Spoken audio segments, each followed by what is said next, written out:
LifeLock, how can I help? The IRS said I filed my return, But I haven't. 1 in 4 tax-paying Americans has paid the price of identity fraud. What do I do? My refund, though. I'm freaking out. Don't worry, I can fix this. LifeLock fixes identity theft guaranteed and gets your money back with up to $3 million in coverage. I'm so relieved. No problem. I'll be with you every step of the way. 1 in 4 was a fraud-paying American. Not anymore. Save up to 40% your first year. Visit LifeLock.com/podcast. Terms apply. Your planet is now marked for death. Marvel Studios' The Fantastic Four: First Steps is now streaming on Disney+. We will protect you. As a family. Line them up, Johnny! Marvel's first family is certified fresh on Rotten Tomatoes. That is fantastic. And critics say it's one of the best superhero movies of all time. Oh! Marvel Studios' The Fantastic Four: First Steps, now streaming on Disney+. Rated PG-13. What time is it, Ben? It's clobber time! Welcome to Jaunty Haunts, the podcast about all things supernatural. After 30 years of keeping a secret, I'm finally ready to share with the world that I see ghosts. This podcast is all about getting spooky and connecting with others who might also sense, see, or feel things beyond the ordinary. Whether you're a skeptic or a believer, let's connect, share, and maybe feel a little less crazy together. You can listen to and binge Jaunty Haunts right now on Apple, Spotify, or wherever you podcast. Stay spooky, ghoul friends. Welcome to the Scary Movie Project, where darkness meets delight. We review the creepiest films, from classics to new fright. We dive into haunted places, the eerie, the unknown, so grab your popcorn and don't watch alone. From the supernatural tales to the shadows that creep, we're your guide through nightmares that'll haunt your sleep. Tune in, if you dare, to the horrors we dissect. You're in for a thrill on the Scary Movie Project. Stay connected with the Scary Movie Project. Visit our website, thescarymovieproject.com, at the Scary Movie Project on Instagram and Facebook, and email us at thescarymovieproject@gmail.com. Thanks for listening to the Red Treehouse, where I tell you scary stories to keep you up at night. You can listen to the Red Treehouse wherever you stream podcasts. Just be sure to follow, like, and subscribe. Oh, and leave a 5-star review. The Red Treehouse is dedicated to my dad. I love you, Pop. A few days ago, I rewatched The Serpent and the Rainbow, one of my favorite horror movies of all time, and my favorite Wes Craven movie. The film came out in 1987, and even to this day, it leaves me feeling unsettled. After this most recent viewing, I think I figured out why. Being buried alive scares me to death. Think about it. You're fully alive, but for whatever reason, everyone around you thinks you're long gone. So they prep you for burial, hold a service, and lower you into the ground. All while you're fully aware of what's happening and are powerless to stop it. Scary shit, right? The story I'm about to share, The Premature Burial, was written by Edgar Allen Poe and published in 1844. And it tells of the narrator's fear and anxiety of being buried alive. This one has a ton of symbolism, and in an interesting twist, at least for Poe, has a surprisingly hopeful ending. But along the way, Poe captures a real 19th century phobia in what appears to be as much personal confession as short horror story.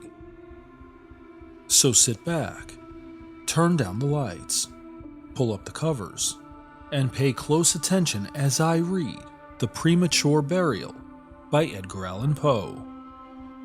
I'm your host, Will. Welcome to the Red Treehouse.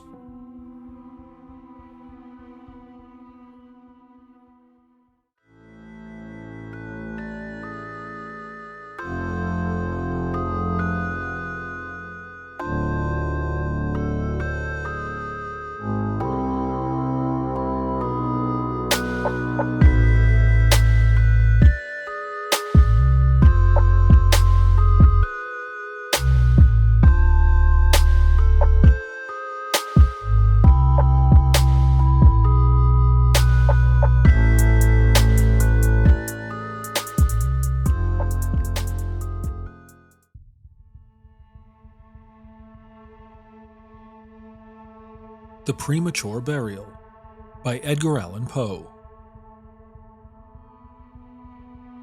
There are certain themes of which the interest is all-absorbing, but which are too entirely horrible for the purposes of legitimate fiction.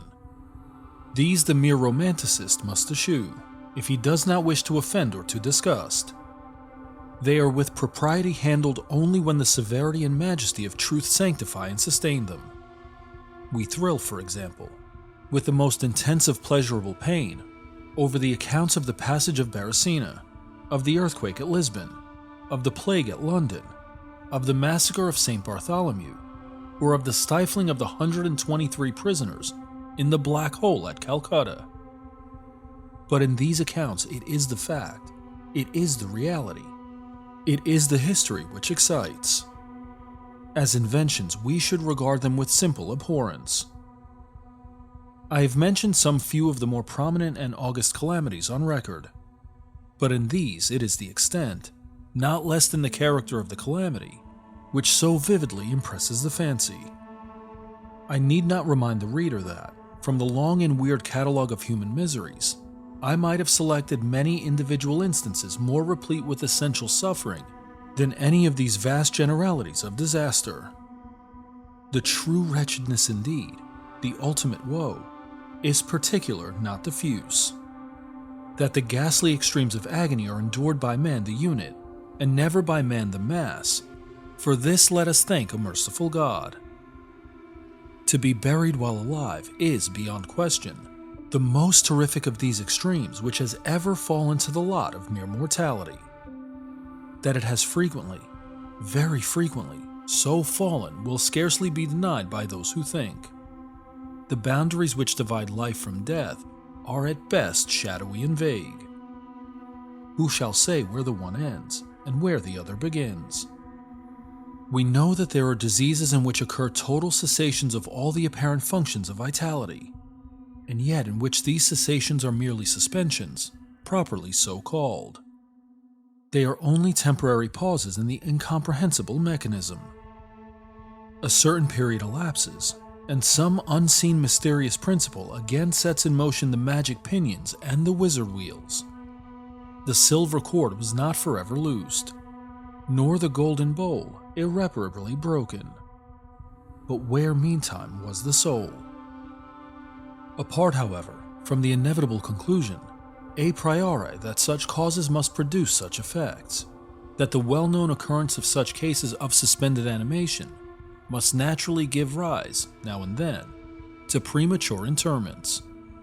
Apart from this consideration, we have the direct testimony of medical and ordinary experience to prove that a vast number of such interments have actually taken place.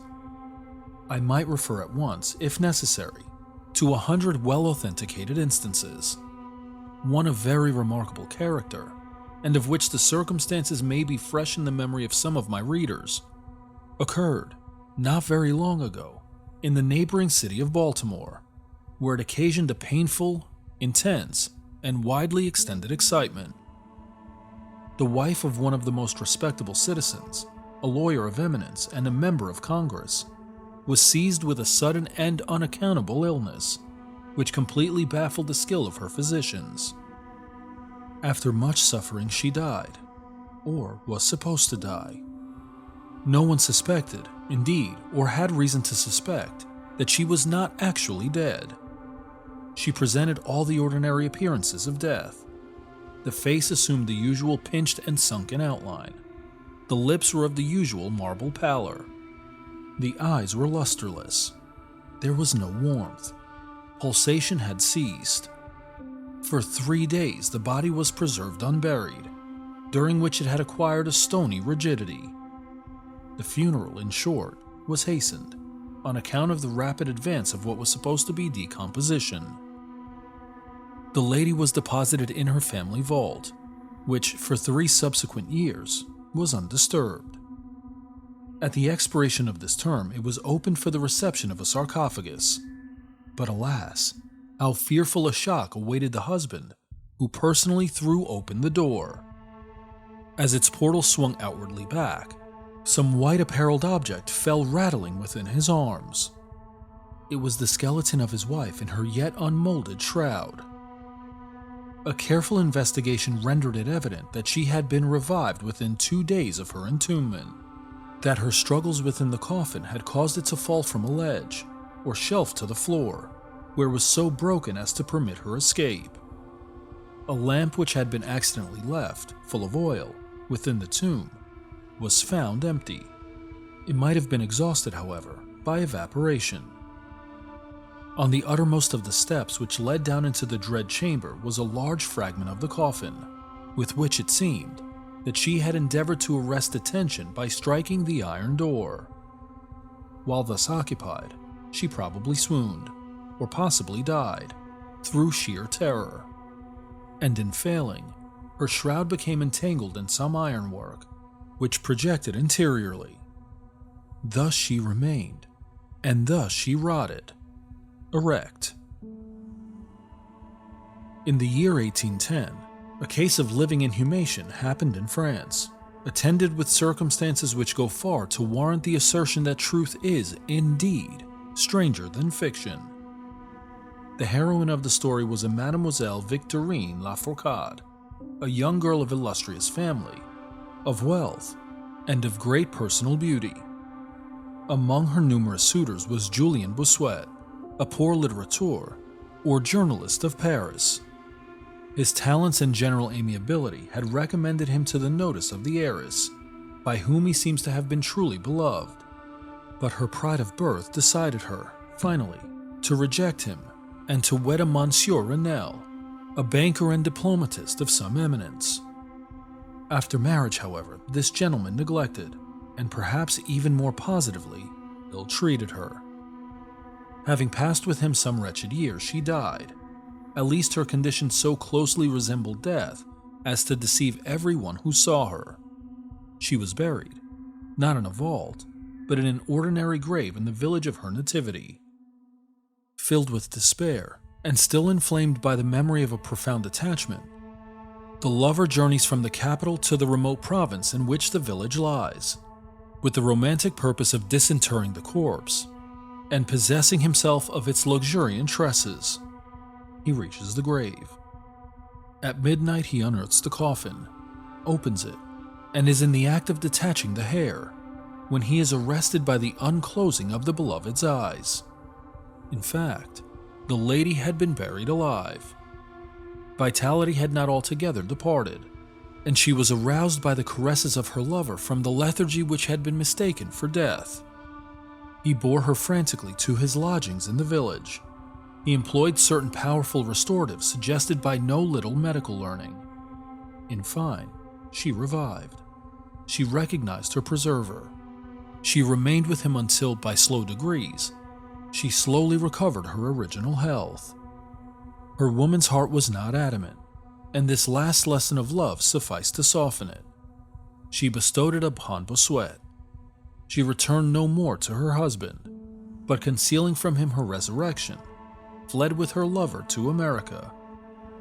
20 years afterward, the two returned to France, in the persuasion that time had so greatly altered the lady's appearance that her friends would be unable to recognize her. They were mistaken, however, for at the first meeting, Monsieur Renel did actually recognize and make claim to his wife.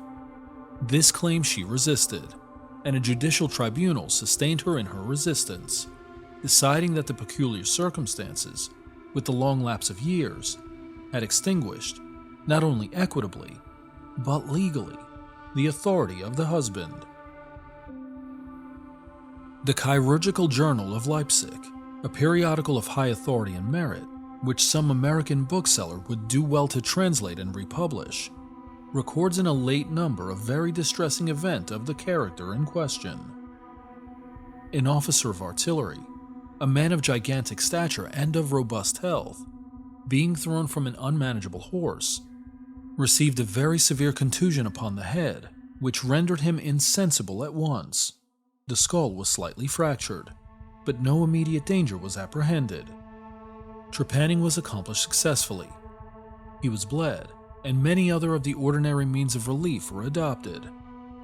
Gradually, however, he fell into a more and more hopeless state of stupor, and finally, it was thought that he died. The weather was warm, and he was buried with indecent haste in one of the public cemeteries. His funeral took place on Thursday. On the Sunday following, the grounds of the cemetery were, as usual, much thronged with visitors, and about noon, an intense excitement was created by the declaration of a peasant that while sitting upon the grave of the officer, he had distinctly felt a commotion of the earth, as if occasioned by someone struggling beneath. At first, little attention was paid to the man's asseveration, but his evident terror and the dogged obstinacy with which he persisted in his story had at length their natural effect upon the crowd. Spades were hurriedly procured, and the grave, which was shamefully shallow, was in a few minutes so far thrown open that the head of its occupant appeared. He was then seemingly dead, but he sat nearly erect within his coffin, the lid of which, in his furious struggles, he had partially uplifted.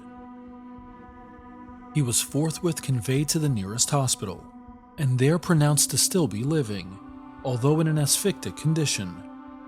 After some hours he revived, recognized individuals of his acquaintance, and in broken sentences spoke of his agonies in the grave. From what he related, it was clear that he must have been conscious of life for more than an hour, while inhumed, before lapsing into insensibility. The grave was carefully and loosely filled with an exceedingly porous soil, and thus some air was necessarily admitted. He heard the footsteps of the crowd overhead, and endeavored to make himself heard in turn. It was the tumult within the grounds of the cemetery, he said, which appeared to awaken him from a deep sleep.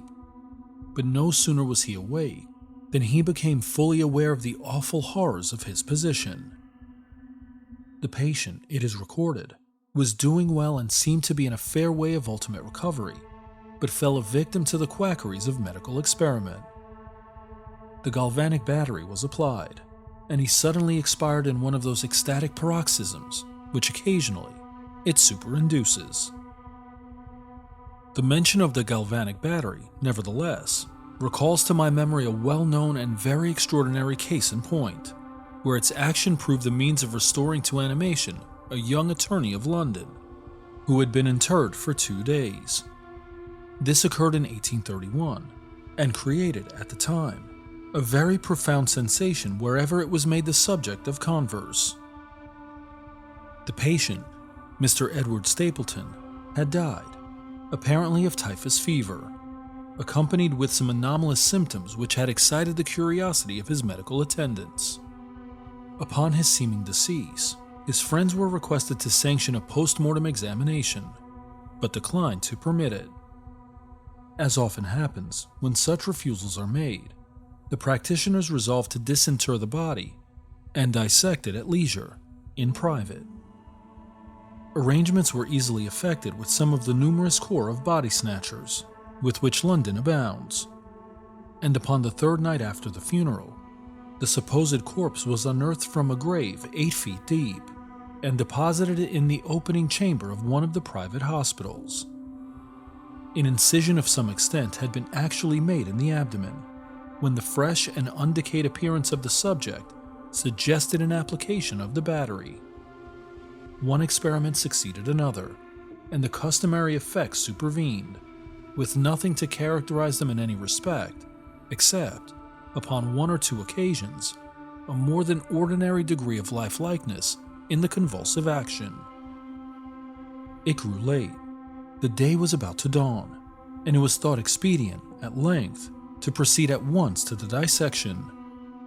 A student, however, was especially desirous of testing a theory of his own, and insisted upon applying the battery to one of the pectoral muscles.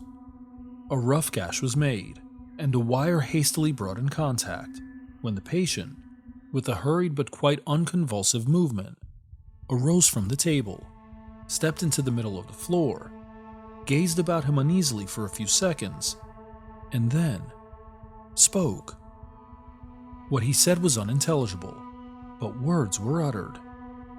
The syllabification was distinct. Having spoken, he fell heavily to the floor. For some moments, all were paralyzed with awe, but the urgency of the case soon restored them their presence of mind. It was seen that Mr. Stapleton was alive, although in a swoon. Upon exhibition of ether, he revived and was rapidly restored to health and to the society of his friends, from whom, however, all knowledge of his resuscitation was withheld, until a relapse was no longer to be apprehended. Their wonder, their rapturous astonishment, may be conceived. The most thrilling of this incident, nevertheless, is involved in what Mr. S. himself asserts. He declares that at no period was he altogether insensible, that dully and confusedly he was aware of everything which happened to him, from the moment in which he was pronounced dead by his physicians, to that in which he fell swooning to the floor of the hospital. "I am alive," were the uncomprehended words which, upon recognizing the locality of the dissecting room, he had endeavored, in his extremity, to utter. It were an easy matter to multiply such histories as these, but I forbear, for indeed we have no need of such to establish the fact that premature interments occur. When we reflect how very rarely, from the nature of the case, we have it in our power to detect them, we must admit that they may frequently occur without our cognizance. Scarcely, in truth, is a graveyard ever encroached upon, for any purpose, to any great extent, that skeletons are not found in postures which suggest the most fearful of suspicions. Fearful indeed the suspicion, but more fearful the doom. It may be asserted without hesitation that no event is so terribly well adapted to inspire the supremeness of bodily and of mental distress as is burial before death. The unendurable oppression of the lungs, the stifling fumes from the damp earth, the clinging to the death garments, the rigid embrace of the narrow house, the blackness of the absolute night, the silence like a sea that overwhelms, the unseen but palpable presence of the conqueror worm, these things with the thoughts of the air and grass above, with memory of my dear friends who would fly to save us if but informed of our fate, and with consciousness that of this fate they can never be informed, that our hopeless portion is that of the really dead. These considerations, I say, carry into the heart, which still palpitates, a degree of appalling and intolerable horror from which the most daring imagination must recoil. We know of nothing so agonizing upon earth. We can dream of nothing half so hideous in the realms of the nethermost hell. And thus all narratives upon this topic have an interest profound, an interest, nevertheless, which through the sacred awe of the topic itself, very properly and very peculiarly depends upon our conviction of the truth of the matter narrated. What I have now to tell is of my own actual knowledge, of my own positive and personal experience. We'll continue right after this quick ad break.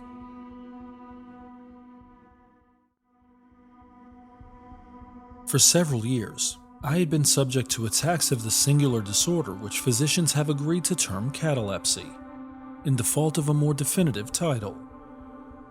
Although both the immediate and the predisposing causes, and even the actual diagnosis of this disease are still mysterious, its obvious and apparent character is sufficiently well understood.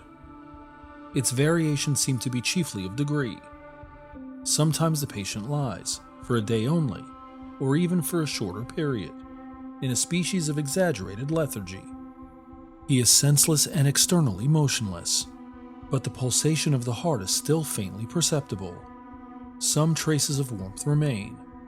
A slight color lingers within the center of the cheek, and upon application of a mirror to the lips, we can detect a torpid, unequal, and vacillating action of the lungs. Then again, the duration of the trance is for weeks, even for months, while the closest scrutiny and the most rigorous medical tests fail to establish any material distinction between the state of the sufferer and what we conceive of absolute death. Very usually, he is saved from premature interment solely by the knowledge of his friends that he has been previously subject to catalepsy, by the consequent suspicion excited, and above all, by the non-appearance of decay. the advances of the malady are, luckily, gradual. The first manifestations, although marked, are unequivocal. The fits grow successively more and more distinctive, and endure each for a longer term than the preceding. In this lies the principal security from inhumation. The unfortunate whose first attack should be of the extreme character which is occasionally seen, would almost inevitably be consigned alive to the tomb. My own case differed in no important particular from those mentioned in medical books. Sometimes, without any apparent cause, I sank, little by little, into a condition of semi-syncope, or half-swoon. And in this condition, without pain, without ability to stir, or strictly speaking to think, but with a dull lethargic consciousness of life, and of the presence of those who surrounded my bed, I remained, until the crisis of the disease restored me, suddenly, to perfect sensation. At other times I was quickly and impetuously smitten. I grew sick and numb, and chilly and dizzy, and so fell prostrate at once. Then for weeks all was void, and black, and silent, and nothing became the universe. Total annihilation could be no more. From these latter attacks I awoke, however, with a gradation slow in proportion to the suddenness of the seizure. Just as the day dawns to the friendliness and houseless beggar who roams the streets throughout the long desolate winter night, just so tardily, just so wearily, just so cheerily came back to the light of the soul to me. Apart from the tendency to trance, however, my general health appeared to be good, nor could I perceive that it was at all affected by the one prevalent malady, unless indeed an idiosyncrasy in my ordinary sleep may be looked upon as superinduced. Upon awaking from slumber, I could never gain, at once, thorough possession of my senses, and always remained for many minutes in much bewilderment and perplexity, the mental faculties in general, but the memory in especial, being in a condition of absolute abeyance.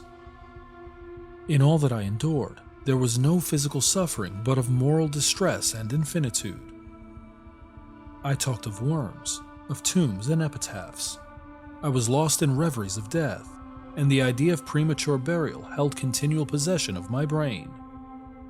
The ghastly danger to which I was subjected haunted me day and night. In the former, the torture of meditation was excessive.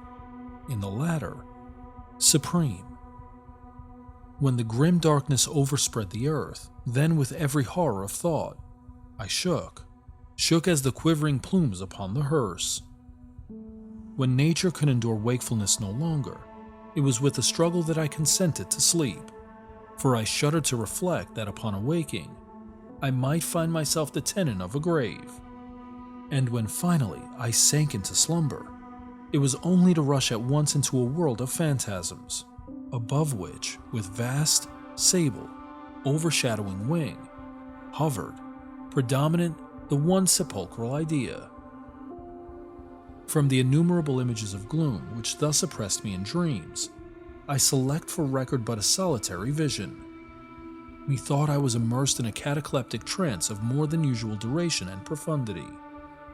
Suddenly, there came an icy hand upon my forehead, and an impatient, gibbering voice whispered the word, "Arise," within my ear. I sat erect. The darkness was total. I could not see the figure of him who had aroused me. I could call to mind neither the period at which I had fallen into the trance, nor the locality in which I then lay. I remained motionless, and busied in endeavors to collect my thought. The cold hand grasped me fiercely by the wrist, shaking it petulantly, while the gibbering voice said again, "Arise! Did I not bid thee arise?" "And who," I demanded, "art thou?" "I have no name in the regions which I inhabit," replied the voice mournfully. "I was mortal, but am fiend. I was merciless, but am pitiful. Thou dost feel that I shudder. My teeth chatter as I speak, yet it is not with the chilliness of the night without end." but this hideousness is insufferable. How canst thou tranquilly sleep? I cannot rest for the cry of these great agonies. These sights are more than I can bear. Get thee up. Come with me into the outer night, and let me unfold to thee the graves. Is not this a spectacle of woe? Behold. I looked, and the unseen figure, which still grasped me by the wrist, had caused to be thrown open the graves of all mankind, and from each issued the faint phosphoric radiance of decay, so that I could see into the innermost recesses, and there view the shrouded bodies in their sad and solemn slumbers with the worm. But alas, the real sleepers were fewer, by many millions, than those who slumbered not at all. And there was a feeble struggling, and there was a general sad unrest, and from out the depths of the countless pits there came a melancholy rustling from the garments of the buried. And of those who seemed tranquilly to repose, I saw that a vast number had changed, in a greater or less degree, the rigid and uneasy position in which they had originally been entombed. And the voice again said to me as I gazed, "Is it not, oh, is it not a pitiful sight?" But before I could find words to reply, the figure had ceased to grab my wrist. The phosphoric lights expired, and the graves were closed with a sudden violence, while from out them arose a tumult of despairing cries, saying again, "Is it not? Oh God, is it not a very pitiful sight?" Fantasies such as these, presenting themselves at night, extended their terrific influence far into my waking hours. My nerves became thoroughly unstrung, and I fell a prey to perpetual horror.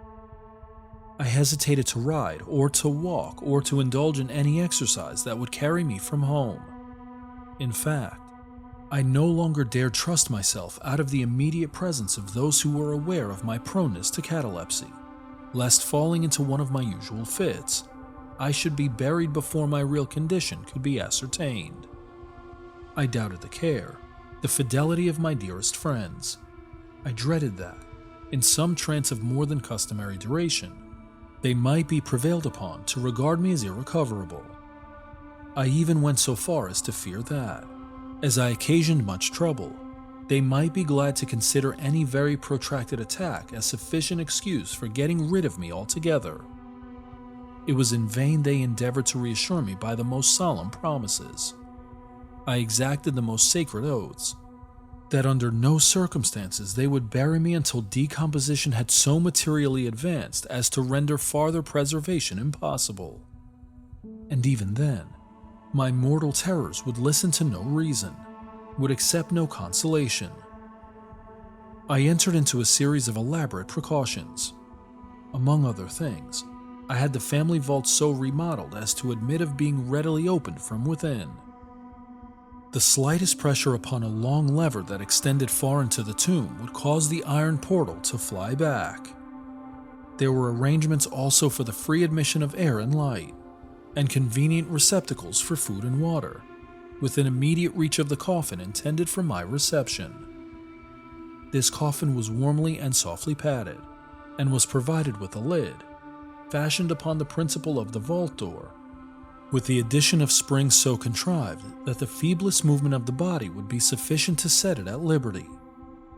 Besides all this, there was suspended from the roof of the tomb a large bell, the rope of which, it was designed, should extend through a hole in the coffin, and so be fastened to one of the hands of the corpse.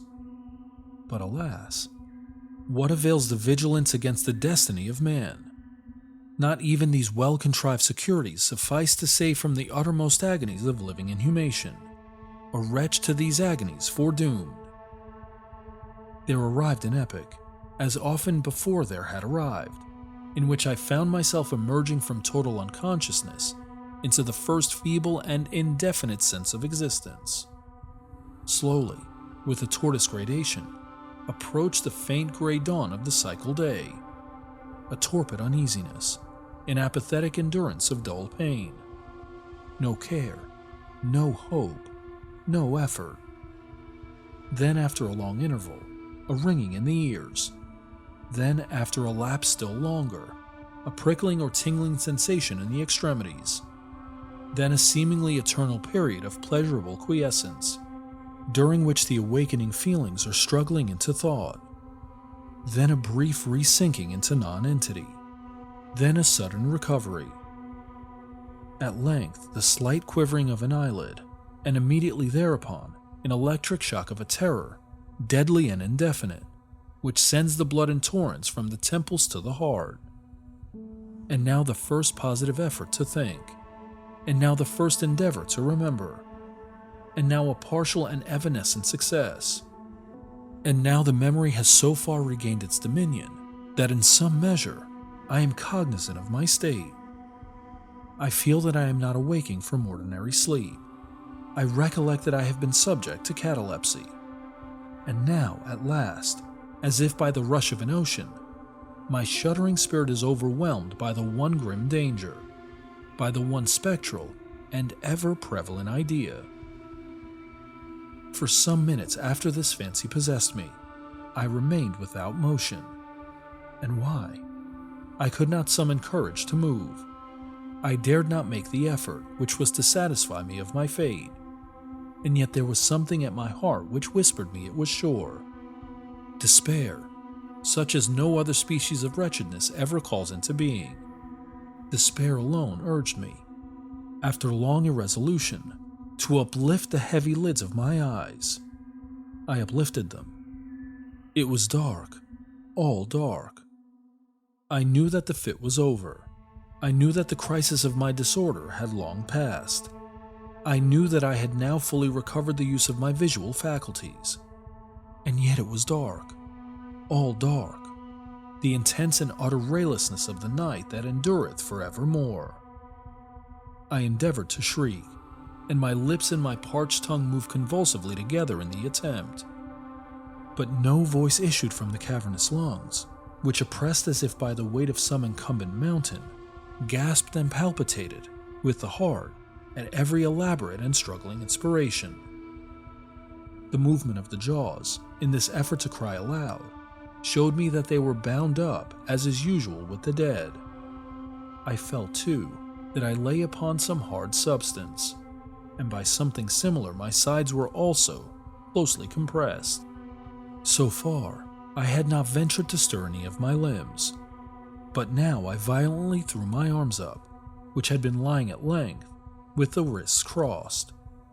They struck a solid wooden substance, which extended above my person at an elevation of not more than 6 inches from my face. I could no longer doubt that I reposed within a coffin at last. And now, amid all my infinite miseries, came sweetly the cherub hope, for I thought of my precautions. I writhed, and made spasmodic exertions to force open the lid. It would not move. I felt my wrist for the bell rope. It was not to be found. And now the comforter fled forever, and still a sterner despair reigned triumphant, for I could not help perceiving the absence of the paddings which I had so carefully prepared. And then, too, there came suddenly to my nostrils the strong peculiar odor of moist earth. The conclusion was irresistible. I was not within the vault. I had fallen into a trance while absent from home, while among strangers, when or how I could not remember, and it was they who had buried me as a dog, nailed up in some common coffin, and thrust deep, deep, and forever into some ordinary and nameless grave. As this awful conviction forced itself thus into the innermost chambers of my soul, I once again struggled to cry aloud. And in this second endeavor I succeeded. A long, wild, and continuous shriek, or yell of agony, resounded through the realms of the subterranean night. "Hello? Hello there," said a gruff voice in reply. "What the devil's the matter now?" said a second. "Get out of that," said a third. "What do you mean by yowling in that air kind of style, like a catamount?" said a fourth. And hereupon I was seized and shaken without ceremony, for several minutes, by a junto of very rough-looking individuals. They did not arouse me from my slumber, for I was wide awake when I screamed, but they restored me to the full possession of my memory. This adventure occurred near Richmond in Virginia. Accompanied by a friend, I had proceeded, upon a gunning expedition, some miles down the banks of the James River. Night approached, and we were overtaken by a storm. The cabin of a small sloop lying at anchor in the stream, and laden with garden mold, afforded us the only available shelter. We made the best of it, and passed the night on board. I slept in one of the only 2 berths in the vessel, and the berths of a sloop of 60 or 20 tons need scarcely be described. That which I occupied had no bedding of any kind. Its extreme width was 18 inches. The distance of its bottom from the deck overhead was precisely the same. I found it a matter of exceeding difficulty to squeeze myself in. Nevertheless, I slept soundly, and the whole of my vision, for it was no dream and no nightmare, arose naturally from the circumstances of my position, from my ordinary bias of thought, and from the difficulty to which I have alluded, of collecting my senses, and especially of regaining my memory, for a long time after awaking from slumber.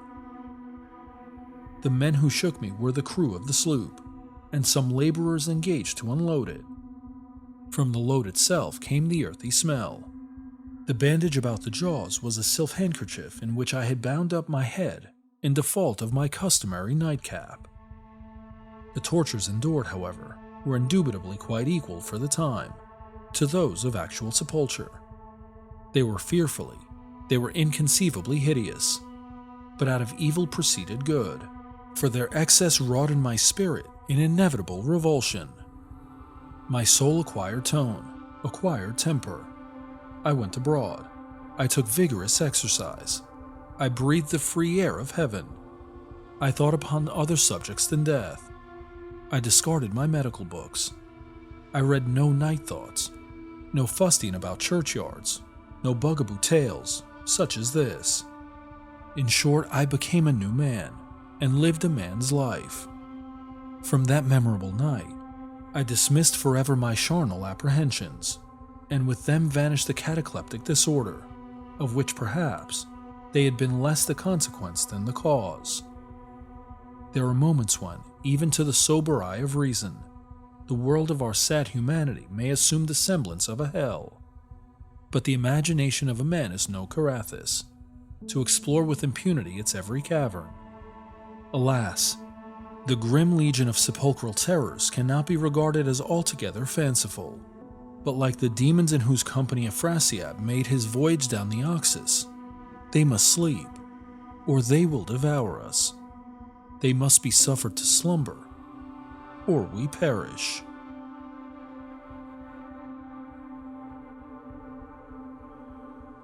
What did you think of this classic horror story?